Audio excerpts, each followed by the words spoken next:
নমস্কার বন্ধুরা, আমার চ্যানেলে সবাইকে স্বাগত। সবাই কেমন আছেন? আশা করছি সবাই ভালো আছেন। আর আজকে আমি একটা শীতের সবজি দিয়ে রেসিপি বানিয়েছি। আপনাদের কেমন লাগলো সেই রেসিপিটি অবশ্যই আপনারা কমেন্ট করে জানাবেন। আর এই সবজিতে আমি কি কি দিয়েছি সেগুলো দেখে নিন। আজকের রেসিপি আমি কি কি দিয়ে বানিয়েছি সেটা দেখে নিন। আর যদি এই রেসিপিটি ভালো লেগে থাকে তাহলে লাইক শেয়ার কমেন্ট করবেন, অবশ্যই সাবস্ক্রাইব করে পাশে থাকবেন। নিয়েছি সিম, ওলকপি, টমেটো, এগুলোকে সব আমি এখন কেটে নেব। এখানে আমি একটা আলু দেব, এই আলুটাকেও আমি এখন কেটে নেব। এখানে ওলকপি, আলু আর টমেটো, সিম আমি সবকে সুন্দর করে কেটে ধুয়ে নিয়েছি। গ্যাসে কড়াই বসিয়ে প্রথমে দিয়ে দেব তেল।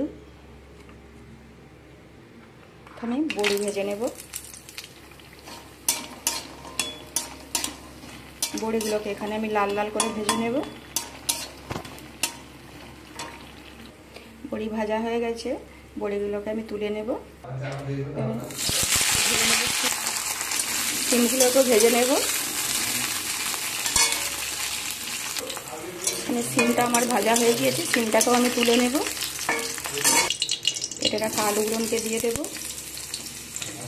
আর ফুলকপিকেও দিয়ে দেব। সবকে একসাথে দিয়ে ভেজে নেব।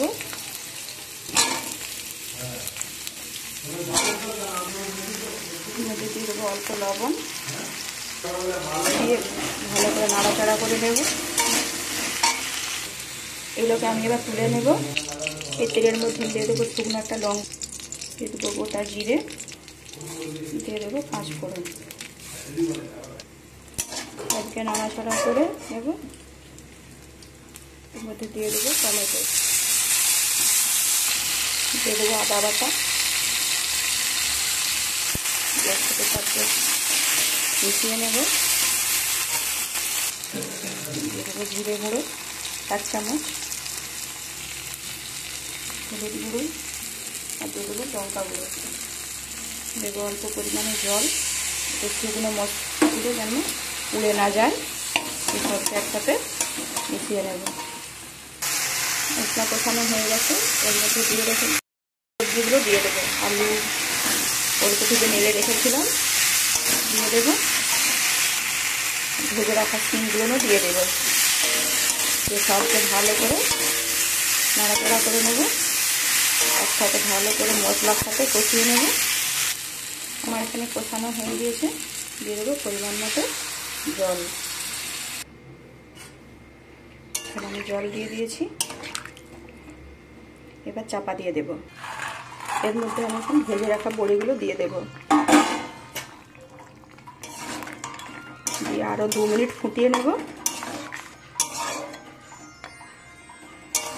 এখানে আমার আলু, ওলকপি সব সেদ্ধ হয়ে গেছে। দেখুন, একটুখানি খুন্তি দিয়ে কাটলেই কেটে যাচ্ছে।